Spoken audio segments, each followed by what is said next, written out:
Salut, c'est les Jérôme. Faisons suite à notre vidéo récente consacrée aux désordres et aux problèmes majeurs qu'il va falloir résoudre sur notre bâtiment en y ajoutant quelques notes plus positives et encourageantes. Ce qui ne va pas, c'est une chose, mais il y a aussi ce qu'on a déjà fait. Des soucis, il y en a, mais nous tentons de relever ces défis. Bon, on a perdu quelques années, d'abord avec une première version du projet qui n'a pas vu le jour, puis ensuite durant la phase de séparation du groupe initial, suivi de la période d'incertitude et le temps de nous adapter à cette nouvelle formule. Mais heureusement, durant tout ce temps, on n'a pas non plus rien fait pour autant. On a donc tout de même commencé certaines petites choses qui peuvent paraître dérisoires au vu de ce qu'il y a à faire, mais à ce moment, on ignorait complètement la plupart des gros soucis du bâtiment et l'ampleur des travaux nécessaires. Et notre objectif était de pouvoir sauvegarder un maximum de choses qui semblaient en péril. Évidemment, tout cela se passe bien avant qu'on ne démarre cette chaîne YouTube, et donc du coup, on vous propose une vidéo faite de beaucoup de photos. Première chose qu'on a faite en arrivant, eh bien, c'était de nettoyer et d'assainir à l'intérieur. Car un grand nettoyage était nécessaire, beaucoup d'endroits étaient vraiment sales, et c'est peu dire, de la crasse il y en avait, certaines pièces étaient même envahies d'insectes en tout genre. Et en plus, les pièces étaient très humides. Donc, nettoyage et ventilation. Et vu la taille de la maison, ça prend tout de même un certain temps. On en a aussi profité pour essayer de stabiliser un minimum les quelques petits soucis alors visibles, comme les infiltrations causées par des vieux châssis, mais aussi en toiture, déboucher les gouttières qui débordent, etc.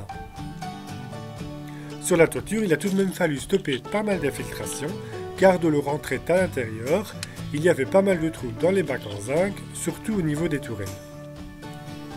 Bon, on a fait ça à l'arrache en rebouchant avec du mastic silicone, ce qui n'est pas du tout une solution. Juste pour arrêter les dégâts, la toiture devra être refaite de toute façon. Puis, pour continuer à stabiliser, on s'est attaqué à la rénovation des châssis aux étages de la tourelle ouest du bâtiment, le côté le plus exposé aux intempéries. Ils avaient été remplacés par des châssis double vitrage, de qualité assez moyenne, et qui avec le temps passé n'étaient vraiment pas en bon état. Alors, pour éviter de devoir remplacer ceux qu'on peut préserver, on s'est dit, on sauve les meubles, et un par un, on les a tous rénovés. On a même dû remplacer le vitrage de certains où l'eau s'était infiltrée dans les doubles vitrages. Et c'est à cette occasion qu'on a aussi commencé la rénovation des garde-corps qui sont placés sur les tourelles, principalement sur celle-ci. Fort de cette motivation de rénovation, on a donc continué sur cette lancée avec la porte d'entrée de l'autre côté du bâtiment. Une très belle porte en chêne avec des grilles en fonte. Et on lui a redonné une jeunesse. On a aussi voulu redonner vie à certains anciens châssis, dans un mauvais état comme tout le reste, qu'il était encore temps de sauver. Certains ne s'ouvraient plus, et ils étaient recouverts par de très nombreuses couches de peinture qui cachaient parfois un bois assez dégradé. Certains châssis, on les a même complètement démontés pour réparer au mieux le bois et les assemblages. Remplacement du verre, ajout d'un joint d'étanchéité, etc. Et on est d'ailleurs assez content du résultat. Au rez-de-chaussée, il y a aussi des châssis à rénover et qui ont la particularité d'avoir des volets intérieurs intégrés. On trouve ces huisseries très jolies et heureusement, rien n'a été retiré par les précédents propriétaires malgré leur mauvais état. Ici aussi, on a fait un test de rénovation du châssis et des volets, mais il y a du travail et certaines parties sont vraiment très endommagées. Dans le même temps qu'on papillonnait un peu partout autour du bâtiment, on a commencé à en prendre les mesures pour réaliser un modèle 3D du bâtiment, des annexes et du terrain. En ce qui concerne les premiers travaux aux environs proches du bâtiment, on a aussi fait quelques petites choses, comme remettre à jour le portail de la grille d'entrée et ses piliers, où le lierre avait entièrement recouvert certaines parties, et il y avait même un épicéa qui avait pris racine dans un des piliers. À cette occasion, sur la deuxième entrée, celle de l'usine, on a découvert les chasse-roues qui ici n'ont pas été retirées et une allée pavée qui commence à cet endroit. On a aussi refait complètement une partie de la canalisation des eaux pluviales. À cet endroit, près de l'entrée, cela semblait fort bouché. Et on n'a pas été déçus, il y avait un canal en U, recouvert de pierres plates, mais tout était entièrement comblé de terre. Bref, c'est comme si ce n'était plus là, et on a donc refait cette partie pour permettre un bon écoulement des eaux, car quand il pleuvait, ça devenait vite une véritable mare à cet endroit. Comme on parle d'eau de pluie, on a aussi essayé de comprendre où partaient toutes les eaux pluviales du bâtiment. Et ce n'a pas été facile, il a fallu creuser. Et on est finalement tombé sur les canalisations que l'on cherchait. Cela nous a même fait découvrir une cave dont on ignorait l'existence. On a aussi retrouvé les regards un peu partout dans le terrain, qui étaient invisibles car cachés sous une couche de terre et d'herbe, et qu'on a remis à jour, débouchés et entretenus. Pareil pour les conduits d'évacuation de l'eau des caves. Rien n'était construit au hasard, et ces caves avaient un petit conduit qui devait permettre d'acheminer l'eau qui pouvait s'infiltrer vers l'extérieur. On a creusé pour retrouver ce conduit. Ici aussi on a trouvé un conduit en U, mais complètement obstrué, et qui suit le long de la maison. Ce serait impossible de le déboucher, et on suppose que ce conduit était aussi celui utilisé pour l'évacuation des eaux pluviales, avant que cela ne soit remplacé par les plus récents conduits en béton. Une fois nos têtes remises en place face à notre projet renouvelé et dans l'euphorie d'un nouveau départ, on a réfléchi et décidé de commencer des travaux un peu plus conséquents sur le bâtiment. Et cela a été la rénovation de l'intérieur de l'orangerie. Tout était sale et il y avait eu un incendie. Rebouchage de quelques trous, de parties de plafond effondrées, et on a aussi refait complètement l'électricité pour la mettre aux normes. Et puis on y a déplacé la cuisine du logement principal qui n'était plus occupée. Et du coup d'ailleurs, c'est à ce moment qu'on a également commencé à faire la rénovation de l'extérieur de la verrière et aussi du petit escalier du local attenant. Et à l'intérieur, on était encore en plein questionnement, comment procéder, par quel étage, quelle pièce en premier, et à réfléchir au risque d'endommager une pièce finie si on faisait des travaux dans une pièce adjacente par la suite. On était aussi préoccupé par le niveau des planchers, comment le corriger, etc. Bref, on pensait toujours à une rénovation dès parachèvement, sans avoir encore compris tous les désordres en cours. Et puis, on s'y est mis. Après avoir retiré la cuisine, on s'est attaqué au démontage des cloisons, et avec ça est venue la découverte de ce qui se cachait sous les faux plafonds, et puis toutes les bizarreries qui se sont présentées à nous pour enfin, on y arrive, découvrir des latos pourris. Et à ce moment-là, on n'avait pas encore assez de maturité dans notre réflexion sur la rénovation de ce bâtiment, et dans l'affolement de cette découverte, on a validé une réparation avec un prélato en béton précontraint. On ne le referait pas, mais au moins à ce moment, cela nous a rassurés. Cela nous a aussi ouvert un peu les yeux sur de plus en plus de signes qui ne trompaient pas, et à partir de là, on a commencé à se rendre compte que beaucoup de choses ne tournaient pas rond dans le bâtiment.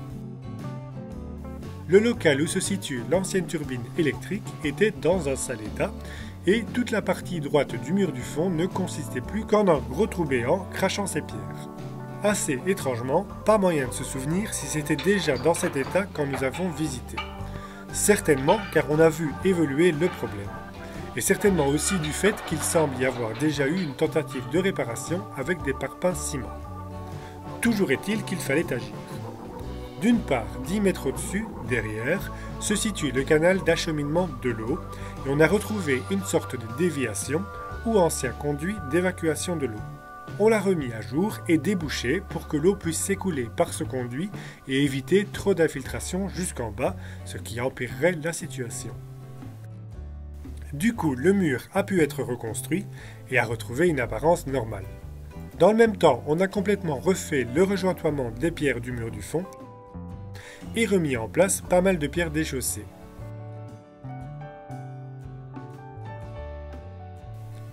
Et puis, encore une chose, dans le coin à droite du mur, le dessous était aussi effondré, et bien sûr on a rebouché le trou pour stabiliser tout cela. En grande partie, notre terrain se compose de forêts. Et même la partie jardin, comme on a déjà pu l'évoquer, comportait d'énormes épicéas quand nous sommes arrivés. Cela laissait peu de place à la lumière et au soleil, autant pour le jardin que pour la maison. Ce qui du coup n'arrangeait rien dans un fond de vallée, environnement déjà fort humide, et cela pour un bâtiment déjà fort atteint par des problèmes d'humidité. Un des premiers gros chantiers à l'extérieur a donc été d'abattre ces épicéas. Plantés dans les années 60, comme on peut le voir ici, cette jeune sapinière, ils avaient atteint une taille assez impressionnante. Cela nous a permis de retrouver la lumière du soleil, même un petit peu en hiver. Ça a pris pas mal de temps, mais tout a été découpé, fendu et rangé en tas. Et puis cela a trotté dans nos têtes, et avec ce bois, on a fait nos premiers tests pour le chauffage de l'eau de douche. Ensuite, on a appris à se familiariser avec cet environnement nouveau pour nous, venant de la ville, en y découvrant la faune et la flore au fil des saisons. On a également démarré notre réflexion sur le design du terrain, on en a fait le zonage, etc. Puis, on a pu commencer la plantation des arbres fruitiers, la création du verger haute tige et basse tige. Aussi, dès la première année, on a pu installer notre rucher sous un abri déjà existant et continuer notre activité d'apiculteur dans ce nouvel environnement. Également la première année, le premier fauchage de la mégaphorbier, ce qui nous a permis de disposer de foin pour le jardin assez rapidement. Jardin où l'on a démarré notre potager assez petit au départ, avec la joie et l'enthousiasme des premières récoltes qu'on n'a pas perdu ceci dit. Au fond du terrain, pour aller sur une parcelle au-delà de la rivière, on a construit un petit pont avec du bois de récupération. Et enfin, un chantier un peu plus conséquent sur le terrain est la tentative de rendre étanche une des vannes de l'étang dont l'eau a trouvé un chemin sur le côté. Il semble que les précédents avant nous avaient déjà eu du fil à retordre avec ce problème. On a tenté de remédier à cela en mettant à jour le trou et en le colmatant comme on pouvait, mais cela n'a jamais bien fonctionné. Et d'ailleurs, assez récemment, on a remis le couvert en s'attaquant à ce problème, mais cette fois-ci, plus question de bricoler, et on a refait un muret sur le côté de la vanne.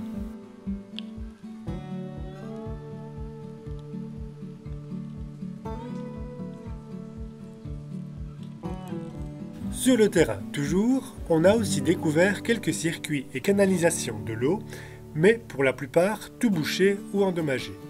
Et lors de fortes pluies, l'eau peut devenir un problème et il faut pouvoir la gérer. Alors on a tout remis à jour et débouché ces conduits. On a aussi creusé une tranchée drainante à un endroit où du remblai empêche l'eau de s'évacuer normalement. Tout cela nous a amené à découvrir le conduit souterrain qu'on a exploré de façon un peu inconsciente. En surface, sur la fin du conduit, on sentait que le sol était élastique, un peu comme une trampoline. Et de fait, ce n'était plus que les racines de certains arbres qui tenaient encore le sol. Sous tout cela, la voûte s'était effondrée. On a donc ouvert cette partie et retiré la plupart des pierres, toujours pour permettre un bon écoulement des eaux. À force de creuser ici et là, on est vite tombé sur quelques vestiges restants de l'usine et de ses machines. Nombre de pierres, briques, restes de rouages, d'aiguilles ou broches. Mais aussi pas mal de choses venant de la maison d'habitation, comme des crémones, pièces de porte ou châssis, des grilles de porte ou encore les restants du verre décoratif de la verrière. Également et éparpillés un peu partout, beaucoup de morceaux de marbre venant des cheminées originales des pièces d'habitation. On les rassemble, histoire d'avoir une idée de à quoi cela ressemblait. Aussi dissimulés un peu partout sur le terrain, des personnes avant nous ont malheureusement utilisé certaines zones comme des charges.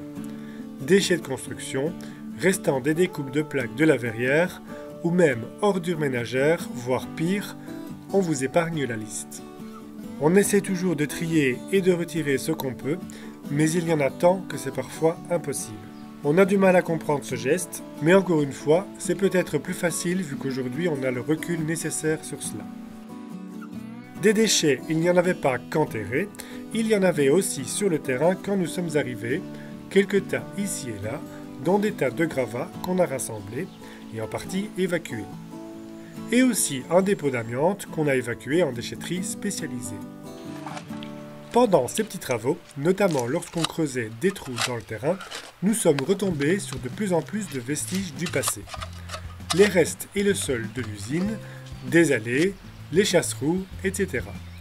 Cela a éveillé notre intérêt pour le côté historique du lieu, dont on ne savait quasi rien, à part quelques bribes sous la forme de cartes postales. Et donc, au-delà des petits travaux, en parallèle, nous avons commencé à nous intéresser et à découvrir l'histoire du lieu, mais aussi à la reconstruire. D'une part, grâce aux restes et découvertes faites lors des travaux dans le bâtiment, on a pu faire des déductions et recoupements, mais aussi en essayant de trouver des documents sur le passé du lieu. Cela n'a pas été facile car peu d'archives sont disponibles pour l'arrondissement de Sedan, étant donné que la plupart ont brûlé durant la Seconde Guerre mondiale. Nous nous sommes orientés vers les archives départementales où l'on a trouvé quelques cartes postales supplémentaires et divers documents sans grand intérêt historique. Et puis, de fil en aiguille, comme on dit dans les filatures, la consultation de documents et de livres du domaine public, la revue de presse du 19e et des recherches sur Internet, on en a appris de plus en plus et cela nous a conduit jusqu'aux archives municipales de Rotterdam. Et oui, car Comolli fut le siège de l'ambulance hollandaise, naturellement du personnel venant tout droit des Pays-Bas y ont travaillé. Par chance, on est tombé sur une thèse d'une personne vivant aux Pays-Bas portant sur les débuts de la Croix-Rouge. Et il se trouve que l'ambulance de Holly y est mentionnée, car c'est à cette époque, pendant la guerre de 1870, que débute la Croix-Rouge. Et avec cela, le nom d'une infirmière.